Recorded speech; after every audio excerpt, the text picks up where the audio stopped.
Good morning my dear students. విజయవాడలో group 1 join అవ్వాలనుకునే వారికి first ఒక 50 మెంబర్స్కి 50% ఫీజు రాయితీ ఇవ్వాలి. అయితే మీరు తొందరగా ఇది ఎన్రోల్ చేయించుకోవాలి. మీరు ఎన్రోల్ చేయించుకుంటే వాట్సాప్కి మీ డీటెయిల్స్ పంపించండి నా నెంబర్కి. మీరు ఎన్రోల్ అయినట్టే, మీరేం పేమెంట్ ఏం చేయాల్సిన అవసరం లేదు, జస్ట్ మీ కన్సర్న్ అంతే. అలా పంపిస్తే మేము అది కన్ఫర్మ్ చేస్తాం.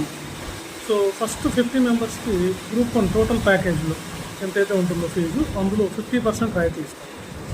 ఇది కేవలం ఒక 1 మంత్ వరకు, ఇవాళ నుంచి 1 మంత్ వరకు ఆఫర్ ఉంటుంది. అంటే సెప్టెంబర్ 30th వరకు మాత్రమే ఈ ఆఫర్ ఉంటుంది. సో తొందరపడి మీరు డెసిషన్ తీసుకోండి, కన్సల్ట్ అవ్వండి, మమ్మల్ని కాల్ చేయండి. మీకు ఏ డౌట్స్ ఉన్నా ప్రిలిమ్స్ కమ్ మెయిన్స్లో లాంగ్ టర్మ్ బ్యాచ్ స్టార్ట్ అవుతుంది విజయవాడలో. సో కాబట్టి మీరు ఎంతమంది ఇంట్రెస్టింగ్గా ఉన్నా మీకు తెలిసిన వాళ్ళకి చెప్పండి. సో హైదరాబాద్ నుంచి ఫ్యాకల్టీస్ వస్తారు, తర్వాత సెలెక్ట్ అయినటువంటి మా ప్రీవియస్ స్టూడెంట్స్తో మీకు ఒక ఇంటరాక్షన్ ఉంటుంది, టాప్ ర్యాంకర్స్ తోటి, ఆర్డీఓలు, డిఎస్పీల తోటి. Okay, right. Thank you very much.